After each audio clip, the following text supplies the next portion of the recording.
We all read the scriptures. Many of us have read it from front to cover over and over again.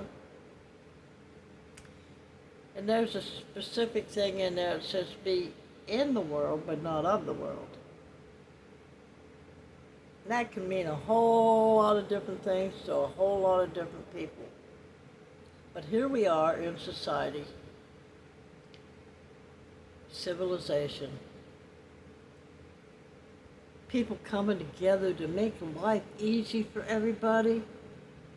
Everybody coming up with their own individual ideas and inventions about how to live in society in a nice, calm, peaceful way, how to keep crime out of the way, how to make oodles of money, and how to have a nice home, and how to be able to eat, and everybody eat without having to be their own farmers and things like that. It's just endless.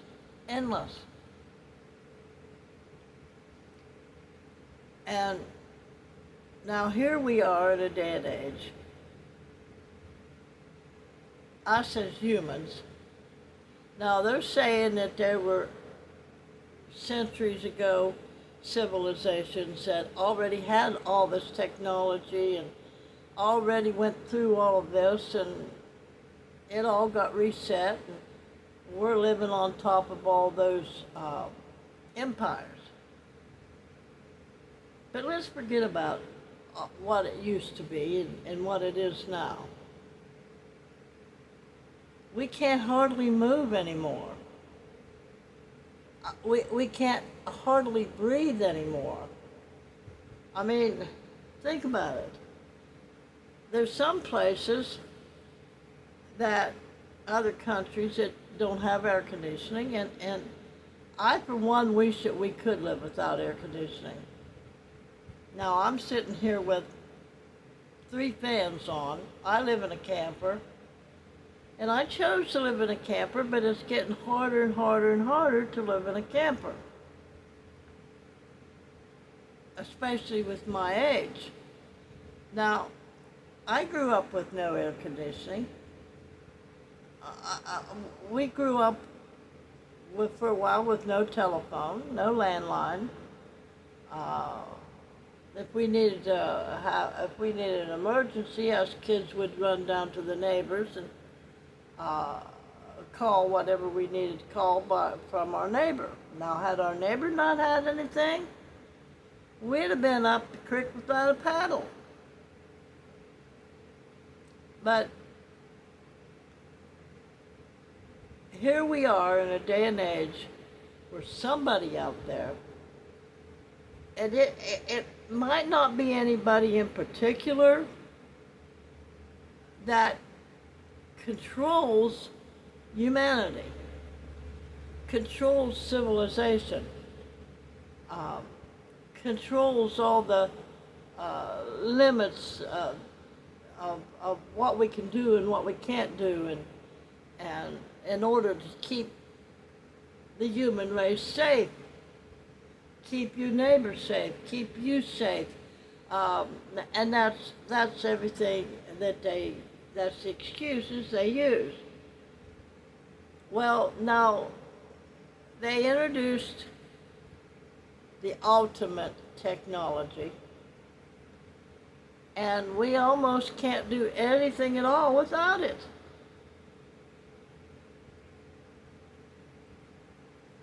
Our bank account.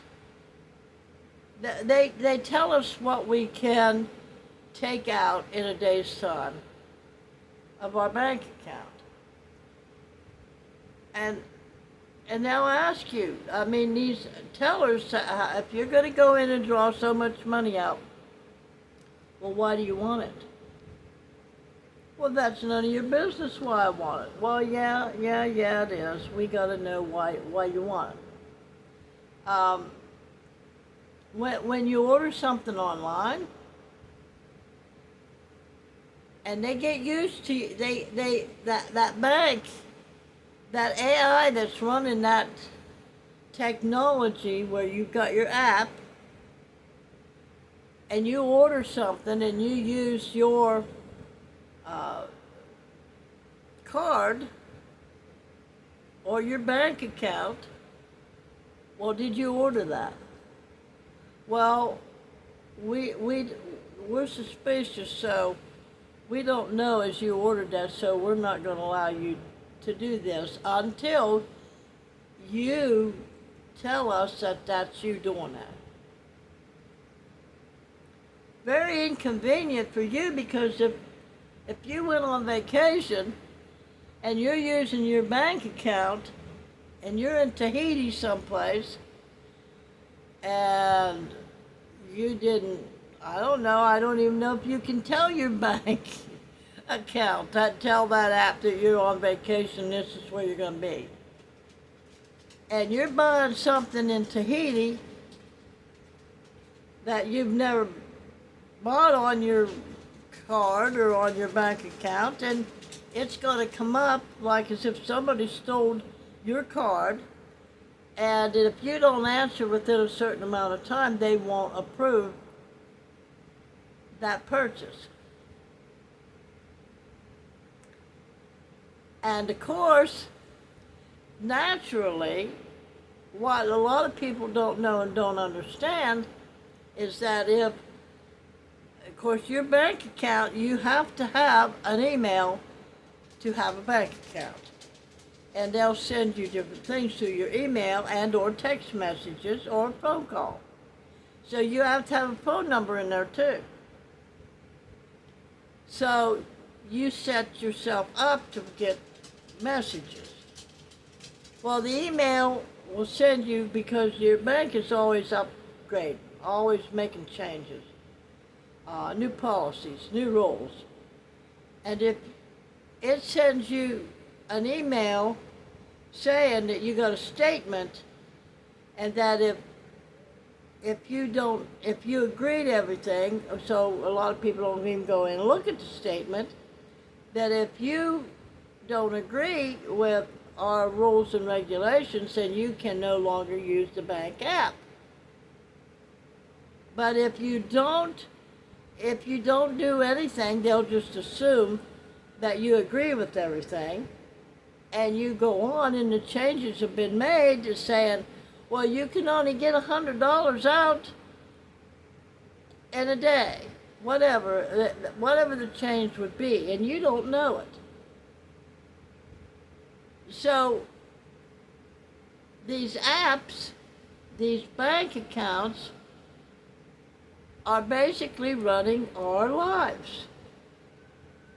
And how do you get around that? You don't. If you want to be able to order online, if you want to be able to go on your phone and make all your transactions on your phone, then you have to agree to whatever their terms or policy is.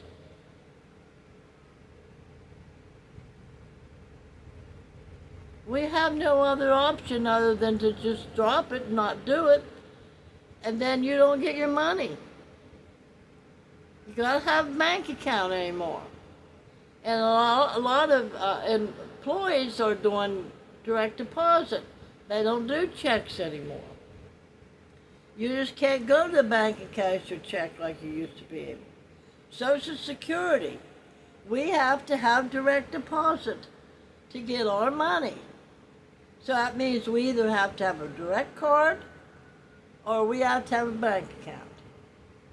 And that bank will tell us what we can and cannot do, and that's bottom line. So,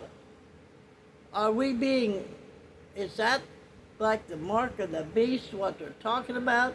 You can't buy or borrow or trade, but you gotta have that bank account so they can see where you're going and what you're doing and what you're buying. You tell me how your bank operates, because it's coming if it's not. You just mark my word. I have my app on my phone here that tells me what money's being deposited, like from YouTube here, how much, even the savings accounts on there. So be careful. Go in and make sure that you're looking at the statements, and even if you don't agree with it, you can't use the app no more. So anyway, this is about making things happen. So how do we make things happen?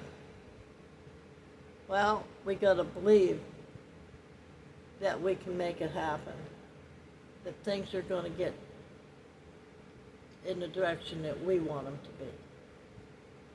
So, make things happen, folks. Talk to you later.